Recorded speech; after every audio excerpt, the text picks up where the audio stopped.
Nadja, welcome to the show. Thank you, Bill. Thank you for having me. I'm very excited to be here from Brussels. From Brussels, yes, from Brussels. This is fantastic, and serendipity wins because you and I met on LinkedIn, and I was just fascinated with. When you talked about building emotional firewalls, and I thought, gosh, my team manages firewalls. I love this concept of emotional firewalls and EQ, and so we're going to have a lot of listeners today are going to get some great, powerful wisdom from you. But let me read a little bit about your biography so everybody knows who I am talking with. So Nadja EL Fertasi is your full name, but you help organizations mitigate social engineering attacks by tackling the root cause of human vulnerabilities in a digitized world. And you leverage your expertise and know-how in crisis management as a strategic stakeholder about mutual intelligence to help with holistic approach to addressing the human factor of cybersecurity. Now, you've worked for nearly 2 decades with NATO. Is that correct? It's correct. I'm still well conserved. Wow. The world's largest crisis management organization, which this is fascinating. So you design and facilitate cybercrime simulations to help people build emotional firewalls against social engineering attacks.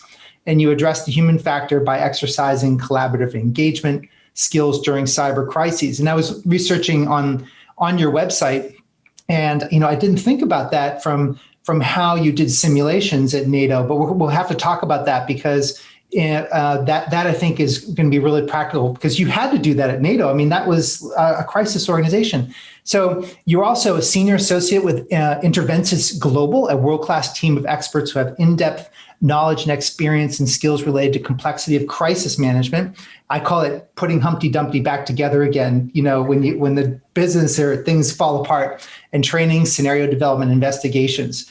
You're also fluent in Dutch, English, Arabic, French, and have a good understanding of Italian and German, which is completely fascinating right there. So, and you're alumni of the German Marshall Fund Marshall Memorial Fellowship, a postgraduate to the University of Cambridge in International Relations, and the chair of the largest event called Global Sec 2019 from the Bratislava Forum. How does it that you're able to have 5 different languages?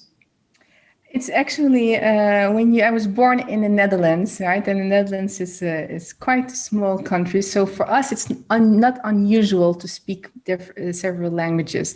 And I already was born into a bilingual family, so Arabic and Dutch. And then at school you get German and French, and then I lived abroad as well in France. So this is how I honed my French and Italian and German. So I already have a predisposition for languages. If you ask me how to count, that's another story. But I think we all have our predisposition for certain gifts.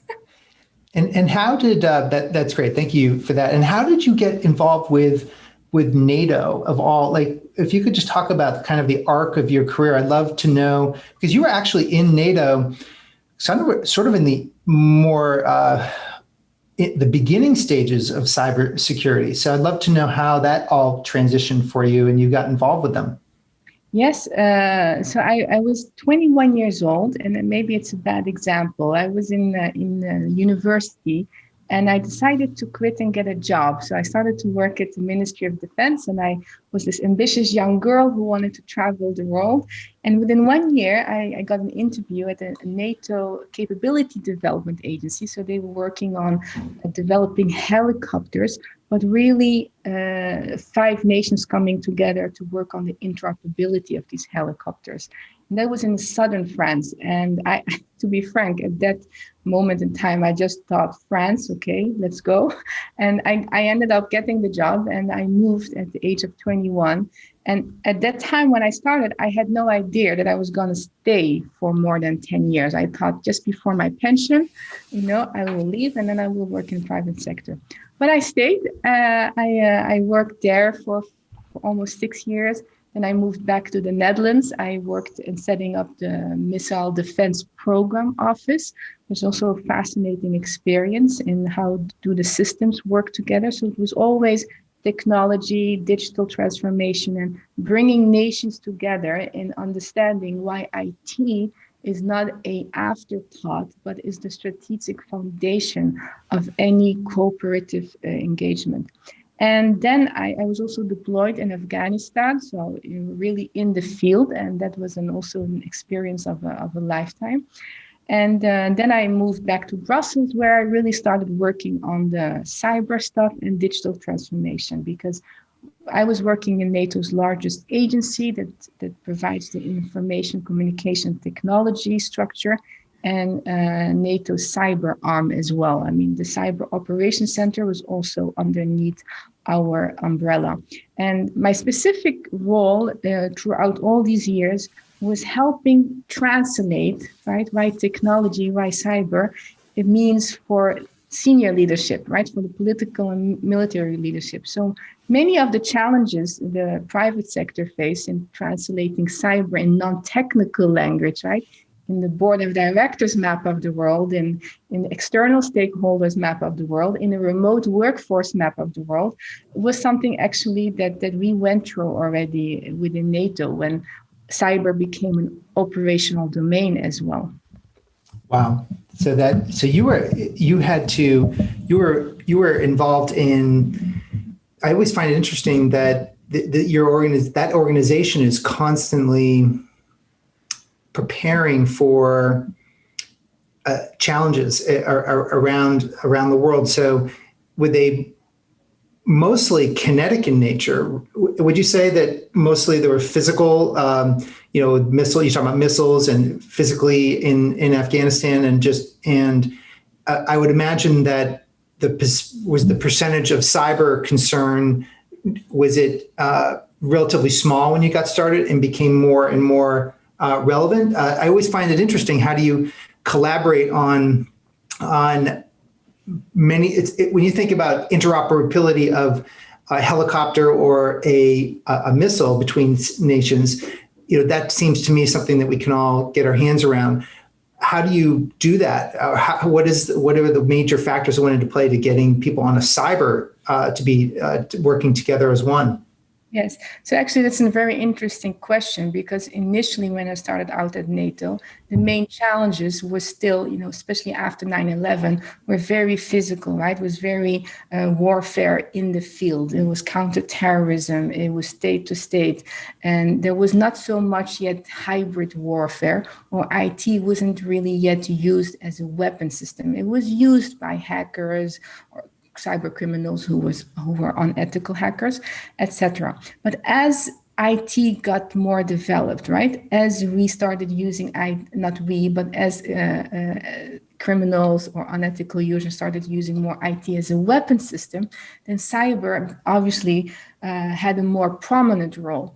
And what we worked on much earlier now than what the world has done is when cyber was recognized as an operational domain, we had like a 3-year roadmap, and how are we going to integrate it in people, in different strands of work, not only in the field, right, and for our soldiers, because we had to deal with cyber and other threats as life depended on it. And more the digital transformation involved, how can we ensure that the soldier or the civilian in the field, right, can use it or can protect it? Because even, state-sponsored or state enemies were also using technology in a hybrid warfare. So the line got really blurred on what is warfare, and cyber became much more prominent.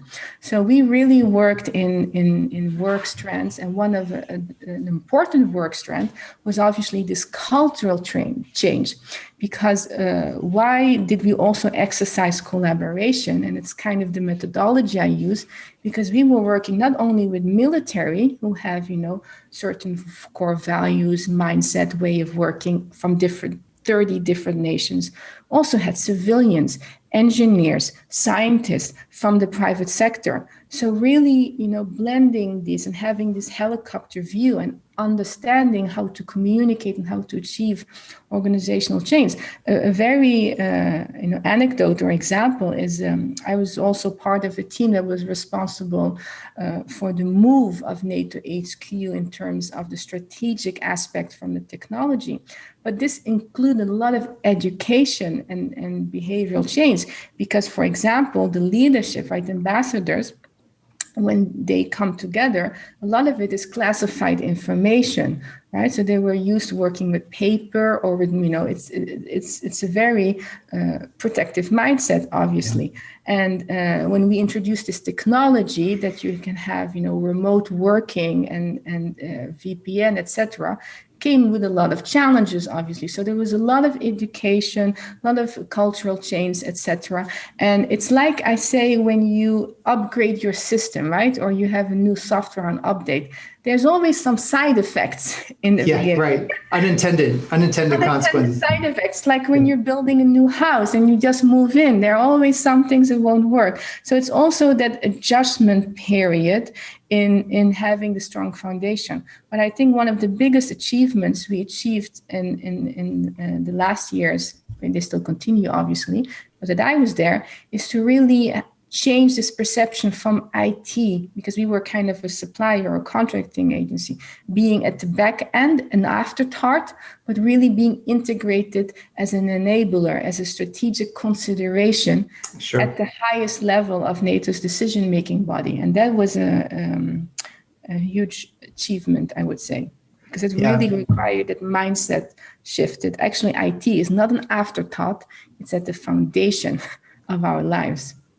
Yeah, and so what fascinates me is that one, in a kinetic world, in a physical world, it becomes the might of a nation can be determined by how many battleships they have or how advanced their weapon systems is. But now one small player or a group of players can have a tremendous damage to a very formidable enemy. And we just looked at the United States, the colonial pipeline.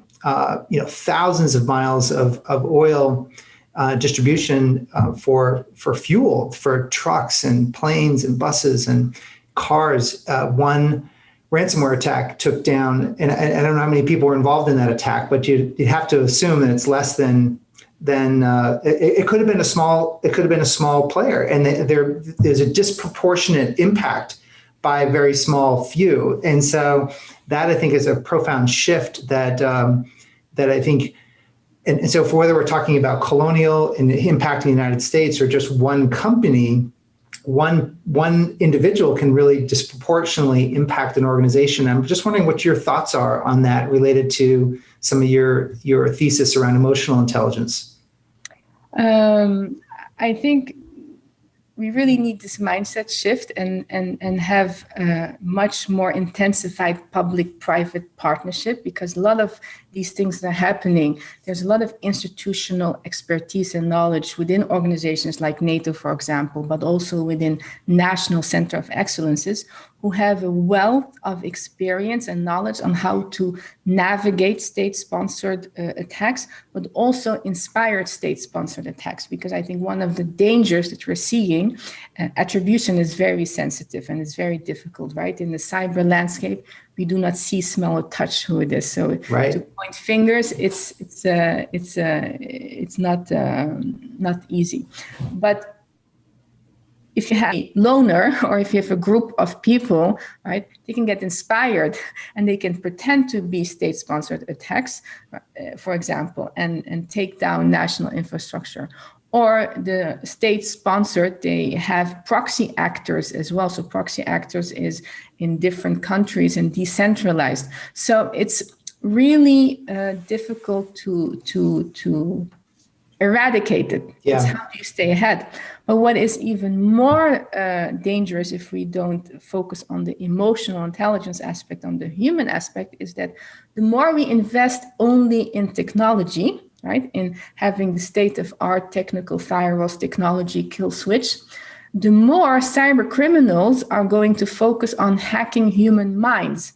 And because we now live in a world where remote working is going to stay in some shape or form, where the ripple effects of the pandemic have, I think the numbers are very clear, the levels of anxiety, the levels of stress, right, that comes in the era we live in now.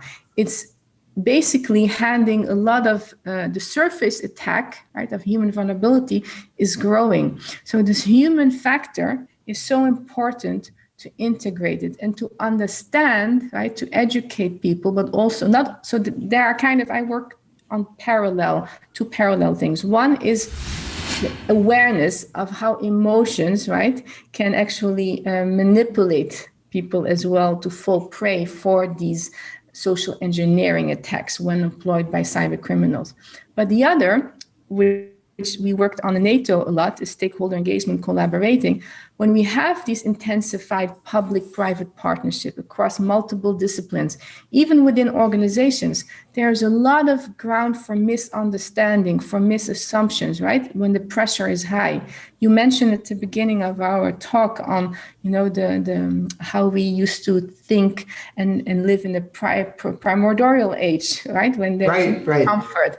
And there was a quote from David Darwin, which I absolutely loved. He said, "Our intellect has been preschooled, but our subconscious mind is still swinging around in a jungle." Which means when the human mind, when we feel pressured, right, we act on a subconscious autopilot. And this has implications on how well we work together, how well we navigate the cyber crisis, and how well we prevent or mitigate the risk of another one, or at least the impact of such. And especially now with the ransomware, there's a lot of news on not paying or should they pay. In essence, when you are hit by a ransomware, and everyone will react differently, they are going to trigger those fear, right? Or those impulses that you are going to react on, not based on reason. So it's one of the things I work on through visualization techniques, which are also based on emotional intelligence, is help people visualize their behavior from a safe space so they can train themselves because they don't have a familiar mental model of how being hit by a ransomware looks like. So they don't know how they're going to act. But you can actually train the mind, because the subconscious mind doesn't know the difference between reality and what's happening in our imagination, and actually prepare people much better in navigating and making informed decisions. So this is why it's so important to include the human factor. I love it. So that's interesting. I know we were going to get to this 10x concept. Probably should explain for everybody what we're meaning there. So from my CIO innovation forum, we actually approached this from an offense and I should say CIO and business IT leader, which could encompass CISOs and all the variants. The CIO, in my opinion, is more like a metaphor for the leadership or the leader or of one or two or three in an organization making IT and security decisions. And we break it into offense and defense. And so defense innovation, and we always think we need to innovate offensively, which is certainly true. But if you don't innovate defensively, essentially you're just going to toss all your money at more and more shiny tools and objects in the hopes that you're going to get better security. But what we're finding is that we can't scale. Like my whole theory is that if you want a 10x, like Elon Musk he's trying to achieve something that is seen as it's more and more possible these days. But when he first started talking about it, him and Bezos and others wanted to go to Mars, but there's not many others. There's just him and Bezos, and I'm forgetting the other people involved. But that's a complete leap for a journey. And I think that we need a 10x. So I think we need a 10x approach to how we approach security as well. And our biggest uncharted frontier is not necessarily only Mars. It's within our own brain structure, because we have this legacy biology that carries with it 250,000 of responses. And we've evolved as the predominant species on the planet because of our ability to navigate uncomfortable world. I mean, we're literally living in an air-conditioned world for the past 100 years. It was not an air-conditioned world. We're very comfortable, generally speaking, in the Western world as compared to 200, 300, 400, 500 years ago. So I'm curious about how your scenario planning could help out with the emotional response to threats. Yes. So let me, if I may, first explain or dispel some myths we have. Oh, okay. About emotional intelligence. and then how I use, the scenario planning related to the human factor. So there are a lot of, myths. Women are more emotionally intelligent. Emotion is about touchy-feely, etc. And when I started out with emotional intelligence, cybersecurity, I had a lot of rolling eyes because the connection was unclear. So first of all, we need to differentiate between mood and emotions, right? The brain is wired for not to make us creative geniuses, as many of us may think, but to really regulate the energy in our body. And there's fascinating research from top percent cited neuroscientist Lisa Feldman Barrett, if people want to look further in this. Lisa Feldman Barrett, okay. Lisa Feldman, yes, she's amazing. And she's actually dispelling the universal myths about emotional intelligence. And the brain is not wired for making us creative geniuses. It's wired to regulate the energy in our body. As you mentioned in prehistory, right? We needed to survive. We were living to survive, right? So everything in our body is functioning, that we have enough optimal energy so we can function, right? And there is part of the brain system that sends signals to our body when we have, when we don't have enough food or when we didn't have enough sleep. So there's an energy deficit. And when there's an energy deficit, there's another system in the brain, which is called the interoceptor system, which is giving meaning to the sensations we feel, which are general feelings, right? Unpleasant, pleasant, comfort, not comfortable. So when we, for example, are hungry, instead of looking inwards, what do we need to give our body to reduce the energy deficit? We project, and it influences the way we make decisions and solve problems. There was a study in the United States with judges who were likely and who actually didn't grant parole before they had lunch when they were hungry. Yes, I've seen that. Granted parole after they had lunch, right? And this is just one example. So can you imagine when you're dealing with cyber breaches or when you're working together, and if you are not only in a decision-making position, but when you have to make, behind the screen, right? Yeah. And you're detecting and recovering. So, and this has actually not so much to do with emotions, but with the mood. It's called in scientific terms, affect. So it's our affect. Our affect, okay. Affect. Then we have emotions. Now, emotions, contrary to the popular belief, are constructions. We are an architect of our own experience, and it happens so fast we are not even aware. So between the age of 0 and 7 years old, the child's brain is very subconscious. It's being formed, right? This is why when children are, I have an 8-year-old son, he doesn't do it anymore, but when he's hopping on a horse in the living room, he is really seeing a horse. Yeah, right. Imagination, right? But that's where we actually learn the emotions with certain behaviors that are modeled to us. Sure. Right? These are the biases, the mental models. So we then, how the brain works, it cannot process real-time information in full because it's too much energy draining. We wouldn't survive. So what it does, it has a filing cabinet in the brain with all our past experiences, with all our biases, with all our mental models. So when something happens, it simulates, predicts the right response option. It constructs the emotion that it believes it's right for that situation, for that context. So it's very context-based. Sure. And this has far-reaching application because we can say, especially when we work together, there's no universal facial or bodily response when it comes to emotion. Right? I can smile, but I can feel very angry. Right. I can look like this, and you may think I'm angry, but I'm actually maybe confused. And we judge other people not based on their behavior, but on what we think. Yep. We perceive the world based on how we feel, based on our affect and the emotion we construct. So when I work with in my scenario design, so I design depending on the client's requirements and to make it real, but I really focus on collaborative, right? The building blocks of how do we increase stress tolerance, right? How do we manage perception of stress? It's really managing the energy so people are more focused, right? My aim is to increase focus levels, reduce all the unnecessary energy, so we can respond with reason, right? We can be alert. We have a whole human sensory systems. Sure. We almost forgot how to use. You're basically like, you're training people how to be fighters, and you don't backpedal. You're actually training them how to lean in to the discomfort ahead of time, so that when it's a day zero, that you're not backpedaling in fear. You've already prepared ahead of time of what the response is going to be. Is that part of it? Yes, yes and no. So I think there's also research showing on what's the effective way of learning, right? There are many. But I think one of the things, if we continue to put people on pressure, which they are already on pressure, right?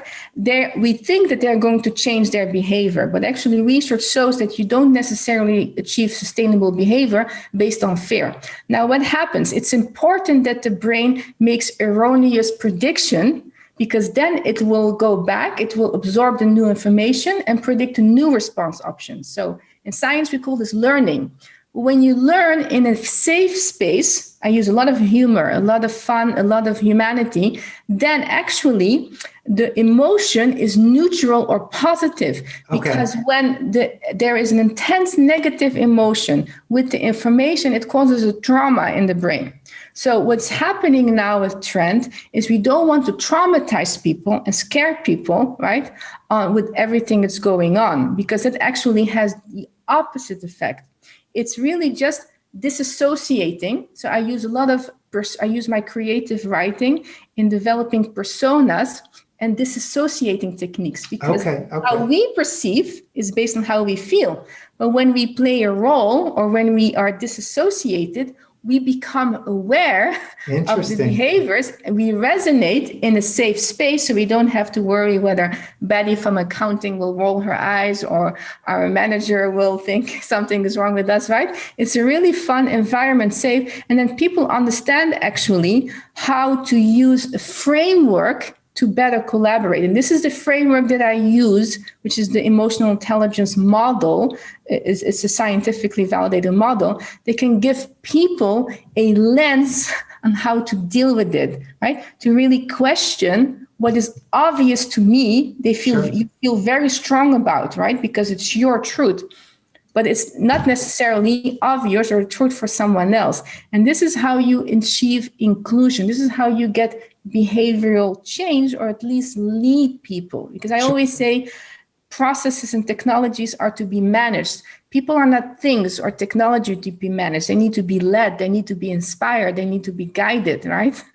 They need to be listened to. So both for IT leaders, cybersecurity leaders, having an understanding of emotional intelligence, cultivating it within themselves, but also using it to lead their teams, to communicate with senior decision-making, to communicate with all the external stakeholders, insurance, regulatory body, and to manage their evolving role, because their portfolio is growing. It doesn't only require IT skills, right? I say your cognitive ability is like your elevator in life, but your emotional intelligence is your trajectory upward. And so 100%. The biggest journey that I have when I launched my own 10X journey, it wasn't the tools and it wasn't the techniques for the things I'm doing in the business building. It was the actual emotional pressure, the actual strain on my emotional, because that only got me to a current level of capability across all. I mean, I'm not referring really to business impact. I'm not referring to it's funny, the different domains like family or kids or health and wellness and things like that. But just in my sphere of interoperating with people in my current ceiling of business success, when I said we're going to go 10X, the actual biggest changes were emotional. To this day, they're always emotional and the triggers. And so I say to the CIOs in the group, you have no choice right now. You span the entire business. You're the only business department, and this includes the CISO, that spans the entire company. So you're going to work with Betty and Harry and Bob, and all of them have their different baggage they're bringing into the business every day. And somehow you're going to be sitting there navigating that the whole. So I'd love to see how do you work with the CISO or the CIO in navigating their objectives across the whole business? So what I do is I do both consultancy, but also the trainings, which I love, which is basically first laying out these concepts, right? One of the reasons why I left NATO and what I use the crisis management methodology is I was a bit frustrated that we have a lot of information push and telling people this is how you should do or this is the truth, instead of helping people understand what it means in their map of the world, to give them the tools and techniques which are different for different people. So I use the model. It has 5 markers, right? How we perceive ourselves, how we express ourselves, how we manage interpersonal relations, how we make decisions, and how we manage stress as a toolbox. Okay. I explain the toolbox, and then I have creative exercises so they can actually better understand what does this mean in practice, right? In the fun environment, because ultimately, and I can say this from 20 years of experience in NATO, working with very diverse teams from across sectors, from across discipline, from over 40 nations with partner nations, we managed to work together, right? Because when there is a mission objective, or when you can articulate the common ground and the vision, then how do you help people get there from here, right?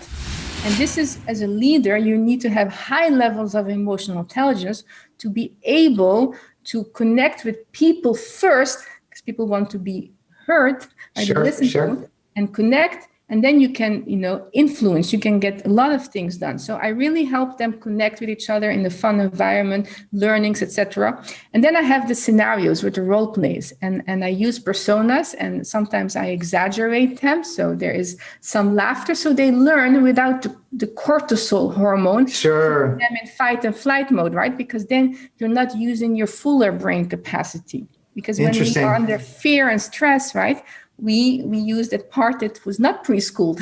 It's still somewhere in the jungle. I mean, we have all different jungles in our life, right? So, and then they can actually, and what is interesting, one of the biggest outcomes is we all talk about empathy. We kind of throw it around. Yeah, it's like candy. It's like, exactly. Must have empathy. Well, nobody knows. Exactly. And if you don't have empathy, then you're not a good person. Well, in reality, I'm an emotional intelligence consultant and coach. At times, I don't portray empathy. Now, why is that? There's an excellent... Hold on, Nadja, is this myth number 2?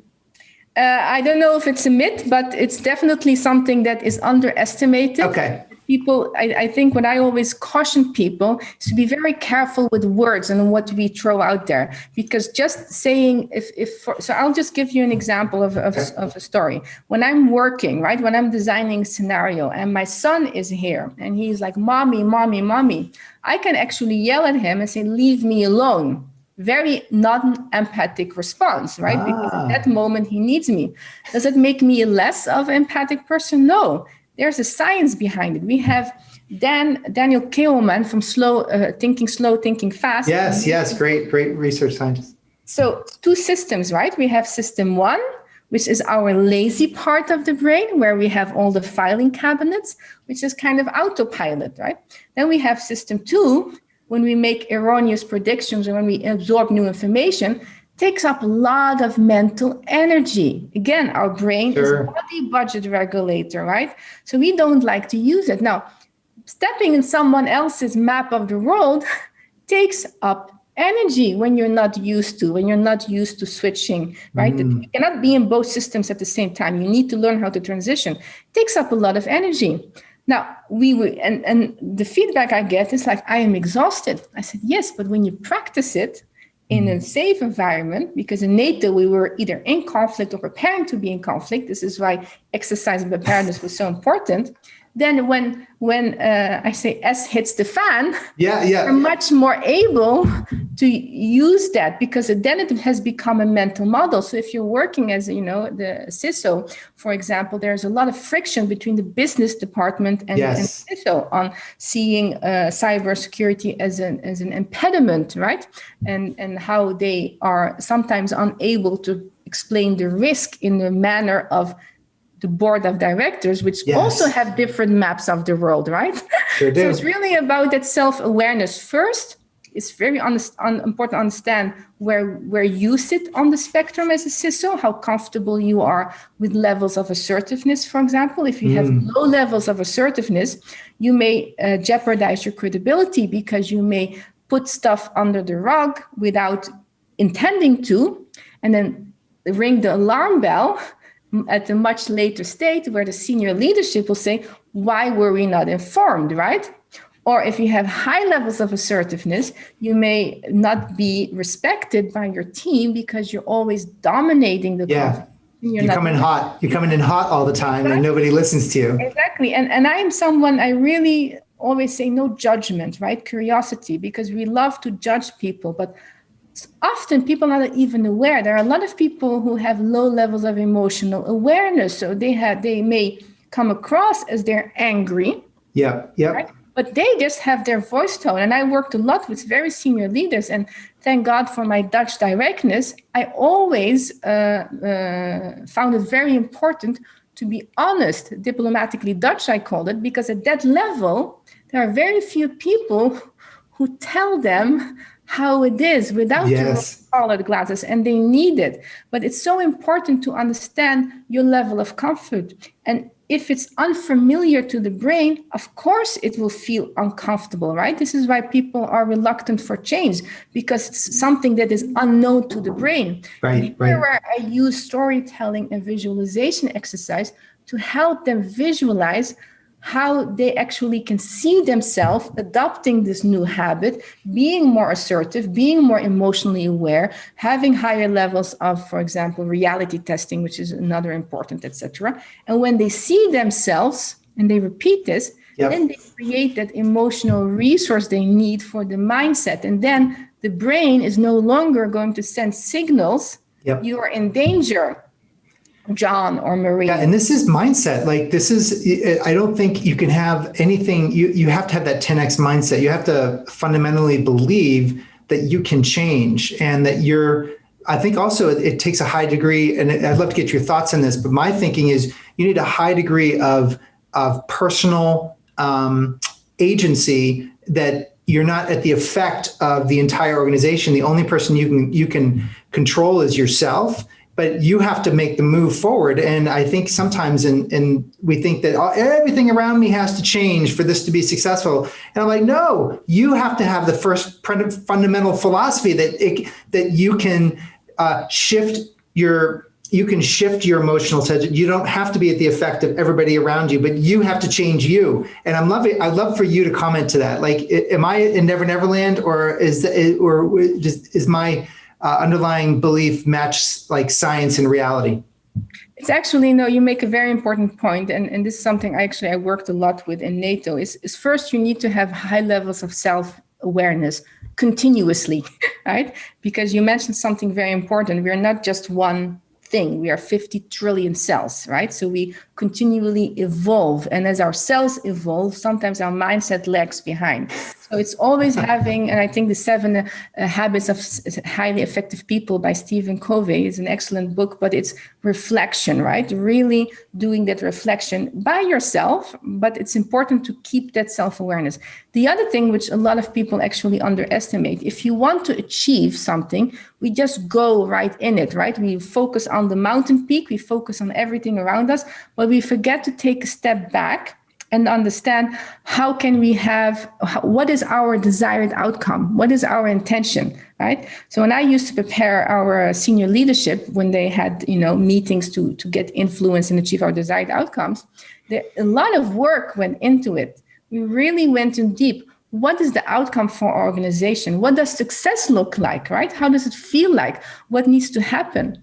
And then have a stakeholder engagement plan. Who are our allies? Who are our influencers? Who have different opinions, right? We think if we go high up with the board of directors, Sure. for example, then no, but obviously the influencers, and every organization is different, it's really becoming aware of, and it takes effort in the beginning, but when you master this process, you will really build long-lasting relationships, and those relationships will actually help you navigate this changing cyber transformation much more effective. Because when we were deployed, right, developing relations with the locals, developing relations with other organizations, that's actually what helped many people, including myself, in staying safe.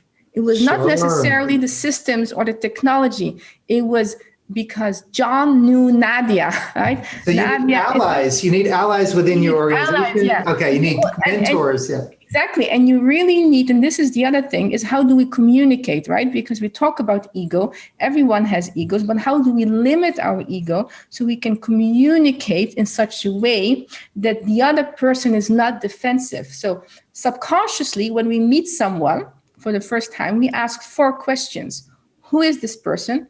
What do they want? How long does it take? And are they a threat?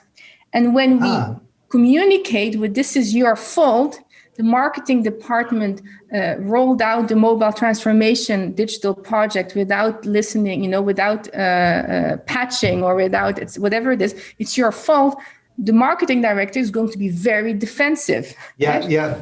So, but when you communicate, this is my opinion, or this is how I feel, or this is how I perceive it, people are going to be much less defensive. So it's really important to understand when you communicate to not project.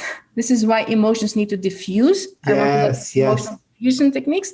So you communicate from a place where you are connected, you are present, and yourself, you're not in a blame mode. If you, for example, had just had a breach, and you feel stressed and you feel anger, it's not the right time to have maybe a team meeting, right? Because you're going to project that. So I teach people whatever they need to do to diffuse emotions, and then come to a place of calmness and reason, and they can communicate. Now, obviously, this is not always possible. And this is why these simulation, these tabletop exercises, because then you have as a team agreed ahead, how do we communicate together? How do we work together? Okay, I know John is, he's very angry now, understandable, has nothing to do with me, because again, people, human nature, we think, we feel based on what we think, not based on what is actually happening, right? It's based on our assumptions. So this is really all the elements we tend to forget when navigating this new landscape, and not even to talk about the external, right? Public opinion. How do you communicate, right? How do you, the digital emotional intelligence is almost lacking.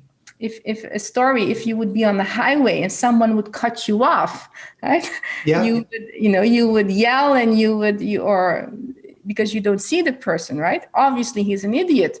Maybe he had to rush to the hospital for his wife or his family. We don't know. Yeah. When you're in a supermarket, you're not going to really cut someone off because the person is in front of you, right? So you have that physical barrier. But now online, right? We tweet, we put everything in even before thinking, because there's this impulse that triggered by a concept or constructed by a concept that pushes us to react so we can feel instantly better. Instead, when we feel obvious or very strong, to train ourselves, where does this come from?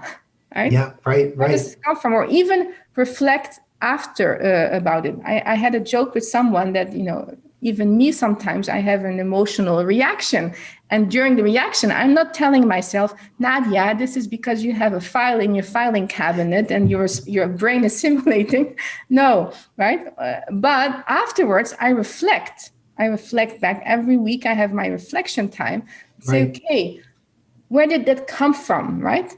When we become more self-aware and project less outside, which we are wired, the brain is wired to inflict pain instead of going inside. Say, what is my part on it, right? How can I replace judgment with curiosity, right? Yeah, I love that. And so basically you can work with a CISO and the team, and essentially they become self-aware of their own I know I haven't asked you this before, but in process of working, do they start to uncover how they are from a emotional scale perspective? Is there like a tool that you use for that, or Yes. it's just okay? So I do also surveys, group or individual, so they can already see where they sit, right? And during a discussion, and we do then a roadmap plan. We discussed, okay, what are your strengths? So we can't focus on everything, but what are the strengths you need, Sure. and how can you use that in your map of the world, and how would that work? Because EQ can be developed, right? It's not something that. Oh, so it can be. You're not just born with it. Okay. No, you can. Younger people tend to have lower levels of EQ, which is another challenge in this world. But it can be developed in anyone. It's not, fixed or in your DNA. Again, it's constructed, right? But when you have a lens, you can become aware of how you use it as a toolbox. I mean, I think what you're talking about is really high-level coaching for high-level leaders, and it's not just coaching, but I think from the listener's perspective, it's regardless of whether you're in IT or you're not in IT, as a general leader, if you've reached the pinnacle of what you think you're capable of, then you have no need of this, and you're just going to sit there and either be supplanted or relegated. But if you're like, no, I have more in the tank, and I want to achieve the other next levels. And if you're experiencing friction across departments pretty regularly, and if you want to transition from the department of how versus being the department of no, and you want to help your business transform into the future and have an exponential impact, it seems to me that you need a coach. Like, we all need coaches. We have them in athletics. Like, why wouldn't we have a coach to reach those higher levels? And I don't know do you see yourself as a high level coach, or do you see yourself? How would you paint your capabilities? So actually, I don't necessarily focus so much on the personal professional development, because precisely when you say when they are at that level, the problem we face now is how do we help IT leaders, CISO, CIOs navigate the ever-growing portfolio, the new cyber trend landscape, where you really need to have collaboration, stakeholder engagement, and behavioral change skills, right? So that's where I come in. I really help them in the cybersecurity landscape. How do you achieve your organizational objective, your personal objectives within the team, and how do you lead your team? How do you work with different multidisciplinary teams, the business, the marketing? How can you get your voice heard with the board of directors? This is what I did for 20 years in NATO. So this is how I use emotional intelligence more as a consultant. And obviously, when you develop this partnership, right, then at times I also help them open new perspectives, right? Sure. I always like to never give people what they need to do, but because the solution is within you, right? It's when you go to a doctor and you say, doctor, I have these and these and these symptoms. And the doctor is not going to say, well, this is a medication for your mother. This is a medication for your neighbor. This is a medication for your daughter. No, because you are the one, right? So it's really helping them asking the right questions, right? Sometimes I work with people, they are highly emotional intelligent. So the emotional intelligence coaching or consultancy is not so much for them, but for how do I work with my board of directors? How do I have my voice heard? How do I get cybersecurity on the radar in risk terms, in business continuity terms? How do I care for my remote teams? IT teams and cybersecurity, we're focusing on the gap in the skills, but essentially there is a great gap. How can we shift the focus more to the people, right? And really create this inclusion, because there are a lot of brilliant people out there, and cyber doesn't necessarily need only technical skills, right? But how do we motivate? How do we empower? How do we care when they are stuck behind the screen for many, many hours? And trying to keep cyber hygiene and organizational networks safe. And this weighs, especially if you are trained to be very analytical, right, very technical, it's very difficult then to use your emotional intelligence skills to communicate with the larger part of the workforce that has some level of cyber awareness, right? When you go at the level of leadership, they're very competent, obviously, but they have different objectives, they have different lenses, they have different priorities. And it's really about helping CISOs, but also the team. How do we communicate from people's map of the world. Meet them where they are, not where you are. And this is where my focus comes in. I love it. I love it. It's a big job. It's a big job that has to be done for CISOs and the security leaders. And you're absolutely right. Being emotionally intelligent is the current frontier, not the next frontier. It's the current frontier. I've had a lot of folks, leaders, have come to me and said they're actively working on developing those skills. So I love our conversation because it's what is needed today. So what did I forget to ask that you would like to end with, Nadja? Is there a concept or something that, like, gosh, I wish Bill asked me that, but that you'd like to end with a message to the community listening?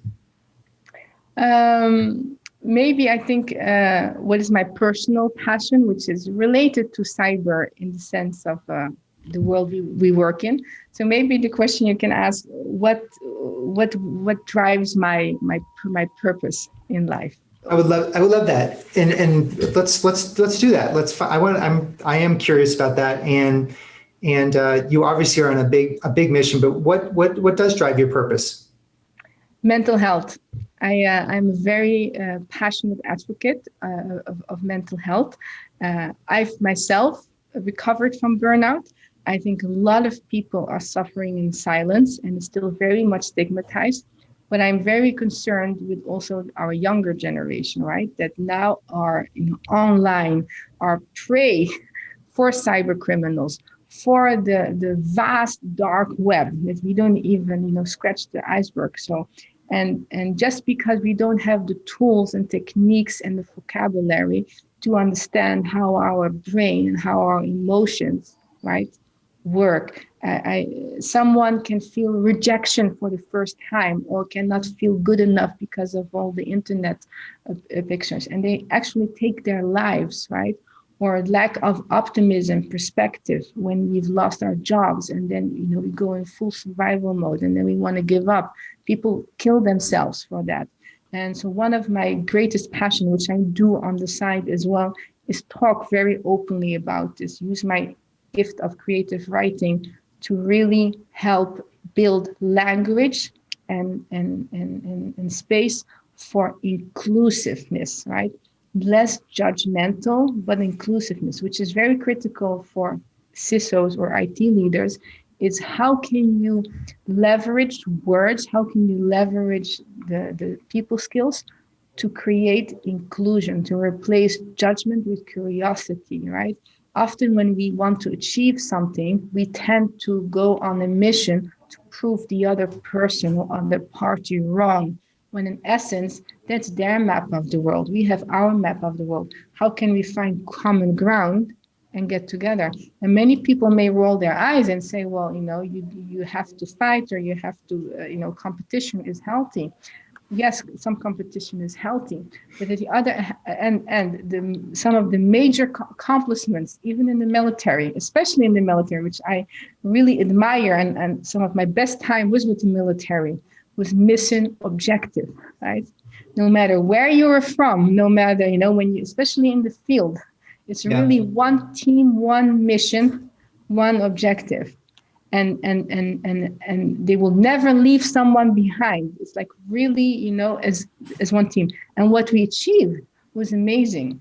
So this is what I would leave with the listener is if you would do one thing, on a personal basis, is to, whenever we find ourselves judging others, right, to replace it with curiosity. I want to learn more about the person. I want to learn, where does he come from, right?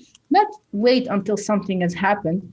Grab a coffee with your marketing director when nothing is going on. You just genuinely are interested in the person. Can you imagine what that creates as relationships when people feel that you're interested in? Yeah, right? Yeah. And I think one question about that, though, that I don't really understand, I haven't understood it yet. I don't understand, and words matter. Words matter a lot. And you and I both talked about this. I don't understand the word inclusion. I think it's a political correctness word, and I want to move it in my brain from just being a political correctness. Anytime I hear like we're trying to be inclusive, I don't understand what that means, because I I'm more mission driven. So I understand the fact that we're going to go attack this hill and I can't do it myself. And the better I am at collaborating with those around me will mean that I'll hit the mission. But I don't understand what the inclusion part is because I'm missing. And I'm asking this question because I'm truly curious and because it doesn't work for me. But I think I'm probably not the only one. And I'd love for you as an expert in this to tell me how I can reframe it. Yeah, no, that's a very good point. And I think inclusion means different things for different people, and people use it for also their own agenda. So I'll give two anecdotes that maybe can help at least how I use it in my world. So first is when we talk about diversity inclusion, you can see diversity asking someone to the party and inclusion asking them to dance. Right? Okay. Replace inclusion. And I love this anecdote that was told by Simon Sinek, who is very famous, who studied obviously Nelson Mandela. And when he had this, Nelson Mandela during an interview said, one of the reasons why he became such a good leader is his ability to listen, which he learned from his father during tribal meetings. So when they had tribal meetings, his father never spoke. He was the last one to speak until everyone had spoken. And then he made a decision, which obviously was not everyone's satisfaction because you can't lead in that way, right. But people followed anyway, because they felt heard. This is how I perceive and mean and use inclusion. And especially also in my trainings, my objective is not kumbaya, we are all going to, be happy. No, because a true leader makes difficult decisions. How can you make human decisions, right? Ultimately, and I think we all know this, we want to feel heard. Okay, I get that. That you heard, right? Yeah. If you're in a marriage, this is an example, right? Yeah. Your wife doesn't feel heard, you're gonna know it. You're gonna have problems. Yeah. Yes. Yeah. But jokes aside, it's inclusion is including perspectives and genuinely considering them, and then if you are in a decision-making position, saying, okay, I will take this route. Because that's the best based on what information I have now and for my team, for my whatever your parameters is. But your people, even if they don't agree, they will follow. See, that's where I made the connection, and I think that has to be really articulated for people like me because leadership. So you can be heard and present, and you're listening to the gaps in their in their words. So you're entrained with that person. But then once everybody's had been heard, someone has to make the decision. And there's been a lot of research on this as well, that you can have a really inclusive group, but the ones that can actually make a decision are the ones that are going to achieve the hill. And back to your comments on Simon Sinek and Nelson Mandela. I just watched a movie with Nelson. I forget the actors, but it was set in South Africa, and he had just come to power, and his people that he had in his cabinet were so upset because he decided to keep rugby. He wanted not only rugby in South Africa, but he wanted them to be the best in the world. But it was an all-white institution. And none of the people around him, he listened to everybody, but nobody agreed with him. And the amount of courage and bravery it takes to make a decision that you're convicted about, even though you've heard the contrary opinion, was what, first of all, I didn't even know this happened. I'm not even sure, how historically correct it is, but I've heard it is what happened. And I thought, gosh, how many times in business or in NATO that you hear people's opinion, but then you've got to make this brave, courageous, sometimes counter to the narrative decision. And I'm wondering what your thoughts are there as we wrap up. That's an excellent, because that's why you need to have emotional firewalls, right? And once you make the decision, right, there will be people who agree, there will be people who don't agree, and they will adjust. And this is important when it comes to emotional intelligence, is change happens to us. Transition happens within us. There are 3 phases people go through before they can actually get used to the new environment. It's powerful. It's our job as leaders to help, to implement inclusion. So even if you had an opponent that still doesn't agree with you, how can you get that person from having, being very familiar to what is known to them and lead them, show them an alternative. I think one of the challenges many people face is that we decide, but we don't show what the alternative is. We don't articulate the vision in people's map of the world, right? To help them lead that process. Because when people feel fulfilled, when people feel safe and secure within themselves, right, there will be much less struggle and violence and anger in this world, because, you know, you're not reacting based on what is happening outside of you. And I think achieving inclusion is a big, big word. And we need character, we need courage, we need bravery, and we need not to be afraid to make a wrong decision and then learn, because, you know, I worked a lot in innovation. Failure is important, failing forward, right? And have that risk tolerant mindset. And to not institutionalize it with people. A lot of people is to internalize failure. Something is wrong with me.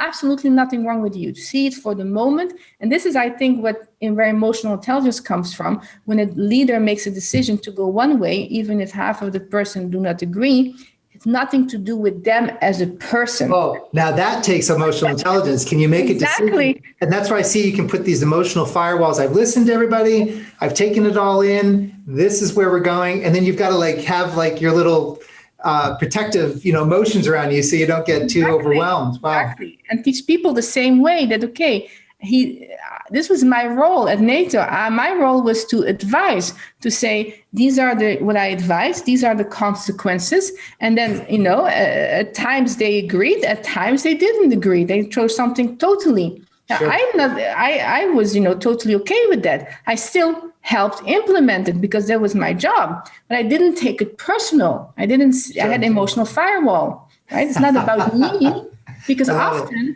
we, you know, especially in that position, they have much more information and a view that we not necessarily have, right? Because we see from our perspective, but there are many more perspectives. So how can people get in touch with you and reach out to you, Nadja? I'm going to put it in the show notes after this goes live. And how would you prefer LinkedIn, Twitter, email? What are your thoughts? So I would love to connect on LinkedIn as well. Okay. So Nadja EL Fertasi. They can go to my website, and I'm releasing next week a cybersecurity leadership for CISO, Chief Information, an EQ resources guide. Nice. Really in a portfolio of resources, videos, and guides on how to use these techniques to really manage the team, to communicate and engage stakeholders for the critical infrastructure. So I really focus on financial services, healthcare, defense, industrial base, and information communication technology, because this is a sector that I personally have already worked with and I am experienced in. I love it.